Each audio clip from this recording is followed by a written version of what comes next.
Hi, everyone. My story begins back in way long ago in 1980s. I'm that old, Woo. people. Don't I look great? Yeah. And I started in the recruitment industry with Kelly Corporation when they used to be Kelly Girls. Can't do that anymore, ladies and No. gentlemen. And I had a great mentor, worked in that company for a long time, moved to the Boston marketplace, worked under another great mentor, Ronnie Mostyn, learned the business of recruiting in the insurance industry and many other industries, and also moved out to Colorado with my husband about 25 years ago, started my own business after I was fired by one of those big multi-billion-dollar recruiting firms, because you know what? They didn't want to understand who I was, what I needed, and my story. I just had a baby and I had been diagnosed with thyroid cancer, and they wouldn't look at me, they wouldn't touch me, they wouldn't talk to me. I was like their kryptonite, because they were scared to death of having a real conversation with a real human being, because we're supposed to be employers and employees, right? So what happens when you get fired? You start your own company. So in 2003, I started my own company. I called Talent Trust. It has grown. It made Inc. 5000 twice because of my people, not because of me. We've had many other accolades. I'm a 2-time author, and my name is Kathleen Quinn Votaw, and I am an insurance dudette. Insurance dudes are on a mission to escape being handcuffed by our agencies. How? By uncovering the secrets to creating a predictable, consistent, and profitable agency sales machine. I am Craig Pretzinger. I am Jason Feldman. We are agents. We are insurance dudes. Boom! Yeah! Did it. All right, Kathleen, welcome to the show. Super excited to have you. This is such a cool subject because, just like you said, it was your team that got you to where you are, right? Every time, every day. And it's so important. We see it time and time again. The most successful insurance agency owners have amazing team, but they really put an importance on their team. So this will be a fantastic conversation. I'm excited to talk about why business leaders need to finally let go and not only allow remote work, but encourage it, which is a tough thing for us as agency owners that like to work side by side. It's a hard transition for some of us. It is, and it's been a hard transition. We went through the pandemic, right? Everybody went through that yucky time. Ooh, right. I caught myself, guys. That awful time. And we've all had to adjust. But some of us don't want to let go of the way we used to work. And I'm going to invite your listeners to let go. You have to let go to the way we used to do everything, because that's what the valuable asset your employees who serve your customers want. And you guys are lucky. All of you here are lucky because we have new data from employees across the country. We just did a survey, and they want to work remotely. 50% of them want to work remotely. And you know what? 30% of them, if their bosses ask them to come back to the office full time, will quit and find another opportunity. And they can, because you know what, gentlemen, there are 9.6 million open jobs and 6 million people to fulfill those jobs. So the employees who serve your customers are in the driver's seat, and they're screaming from the mountaintops, let me have flexibility. Let me decide where I need to be, when I need to be there, and what I need to do, and trust me to get my work done. But you're not listening. It's so funny. We just had another guest on speaking of the same thing, and we revisited that thought of like when we went into 2020, what was supposed to be a two week, hey, we're going to be at home for 2 weeks. Yeah. No big deal. Turned into something, and that obviously lasted a long time, but it changed behaviors, and it's to no fault of anyone. It's not to the fault of the agency owner, or let's say business owners in general, feel a little like, well, we've always had in job or in office work, but it was because of this. But that changed, right? Like that changed without them being able to make the decision. And same with employees. They got used to working at home. So and it's not their fault. So now we're in this spot of like, how do we navigate both those things and make it a win-win for everybody? I totally agree. And you know what? You make a great point. You can't put the genie back in the bottle. No. Right? The gig's up. We don't have to get up every day and put on our monkey suits and drive 30 to 60 minutes away from our families in all this chaos. Think of the morning chaos and the afternoon chaos and all this wasted time. We're now, we were catapulted into a virtual reality. Look at us.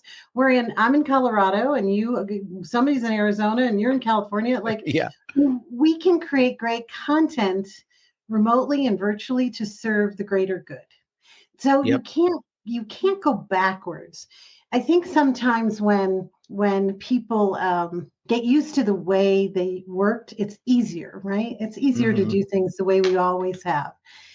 But I invite your listeners to embrace the new, because they're going to win the best talent when they do that. The more creative they can be, the more, well, what if we did things differently?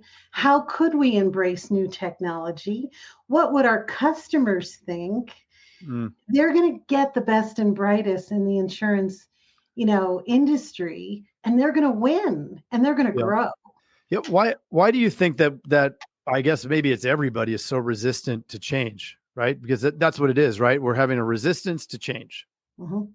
Well, and also there's this, I've worked for a long time and the boss gets to tell you what to do, right? Not anymore. We've moved into a more collaborative workforce that the employees want flexibility, number one. They want respect and they want to be trusted, which in turn means they have to provide flexibility to their employer. They have to provide transparency and, they have to trust them too. If trust is earned. So there's this huge gap between the reality of what everybody needs and the fight that's happening, the employer's point of view, and then this employee's point of view. And when you focus on the employee experience, all boats rise, right? When the employee has a better experience, you, the boss, likely will have a better experience. When the employee has a better experience, your customers will have a better experience. When the employee has a better experience, their peers will also have a better experience. So we're focusing on, for years, it's all been about the customer experience, right? We're focusing on the wrong thing. Not that the customer is not important. Trust me, I've got hundreds of customers. I love you if you're listening. But if my employees aren't thriving and happy, they're not going to serve you well. So when I focus internally, everything else goes better. So the resistance is this, hey, it's about the customer, it's about the gross margin, it's about the revenue, it's about the profitability. They're missing the point. If they trust their people and focus on the employee and their growth, their development, everything they're doing, it'll switch. But for years, decades, hundreds of years, I'm the boss, you follow me, follow the rules or get out. Yeah. I call that the Darth Vader leadership style. Yes. Zoom, zoom, zoom. Yeah. You can't. It just doesn't work anymore. No, because people have choice.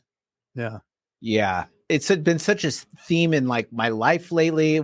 Craig and I've had this conversation, but even with my family and work, our team, our clients has been really this theme of just serving with no expectation necessarily. We have to have expectation for production with our team, making sure that they're doing stuff, but really coming at it with a heart of just hey, how can we really make things better for our team? How can we really make things better for our clients? And I like to throw myself in there too. How can I make things better? If I'm operating at 100%, our team's operating at 100%, serving, and then we're trying to serve our clients at 100%.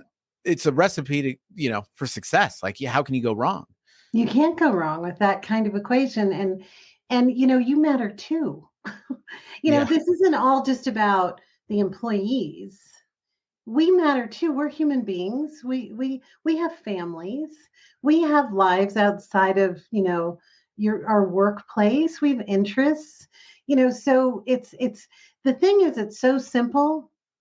People get tied up in a pretzel about it because it's too simple. Why do we have to change our behavior, human being to human being, when we cross the threshold at work? Right. I don't, treat people terribly at the grocery store. I don't, I'm not rude to people at church. I'm not Right. mean to people when I'm walking down the street. I generally smile and acknowledge a human being when I go out to a restaurant. So why do the rules of engagement change just because we're in the workplace? Right. And we have to get back to those basics. And I think if employees realize that our boss matters too, he or she is a human being and they might have a bad day. It's okay. But we've got to talk about it. It's simple communication. You might be having a bad day. It's okay. You're a human. We're not robots. Chat GBT is not going to replace us all. Right. I call bullshit on that. Sorry. Yeah. No, it won't. But it's definitely an awesome tool. It is an awesome tool. But it's a tool. That's the right way to think about it. It's something to, just like technology, like we're using right here. I love, this tool, StreamYard. I use it with a lot of other people. I use Zoom, but AI is just a tool to help us get better. It's not the solution.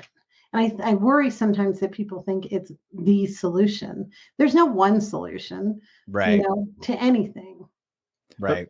But one of my business mentor of mine always used to do this. He'd ask people, what's your number? Who's your number one customer? Mm-hmm. And it's a trick question because your number one customer is your team. Absolutely. Right. That's who you have to serve. And then they're going to serve everybody else if you can let go and not try to control everything. Right. So there's so many pieces to that. Love it. Yeah. I was going to say, I'd love to dive into some tactical stuff. Like, I mean, with you've seen so many different businesses and, this is your expertise. So I'd love to know, like us as agency owners, like how can we avoid some of the big mistakes? Like what are the big mistakes that you've seen business owners have, and how can we avoid them, and how can we thrive as a business owner? So some of the things I see, some kind of rookie mistakes, if you will, is you're hiring people versus selecting people. And there's a big difference, right? Some agencies might be small, intimate, 4 or 5 people. Some agencies might have thousands of people, so size doesn't matter in this equation, but selection does matter greatly. You must make sure that the person you're selecting for your team is aligned with your values, attitudes, and beliefs. If they're not, they're going to fail and you are going to be mad. So why do it in the first place? But what's happening out there is there's a supply and demand issue. So we wait to bring somebody on board until we're in a crisis. And that crisis creates panic. And that panic's like, you're one of 3 that applied. You're good enough. I call it, I call it selecting the cream of the crap. I'm stealing that. Why would you do that? Why would you expose your customers to that? Why? That's not your brand. That's not what you want to do. I mean, that doesn't say much about you if you're just like, well, you got a pulse, breathe on the mirror, and come on in. So there's some on my website, talenttrust.com. We have some tools for people. We have selection questions. We have an interview guide if people are interested, and we can certainly follow up and send some tools to you too for your listeners. To really understand what motivates the human being and what do they want to do. A lot of the work that you do is you do a lot of sales, right? You sell to people who want to buy benefits, all kinds of insurance products, right? And then you have a team that serves those customers. And that is where the sticky factor happens, right? The sales process is one thing, but you want to retain those customers you brought on board.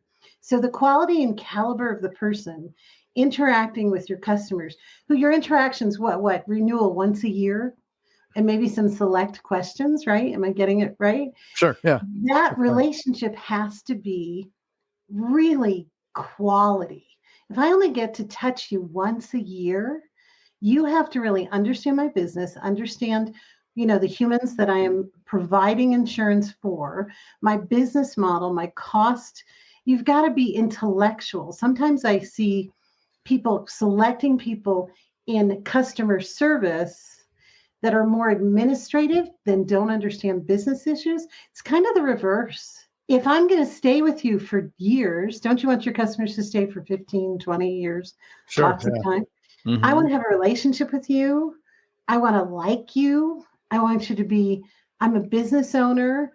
They have to be intellectually stimulating. I have to be able to have a business conversation with them.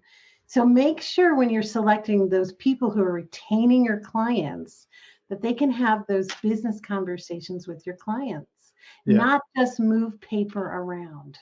Yeah, we like to say, or we like to look for people for the service team that are like pseudo salespeople, right? Yes. They're salespeople, but they don't want to make calls, right? Like they're okay talking to them and loving them up, and then maybe offering something, but they definitely aren't. They're like, I'm not taking leads. No, right? no.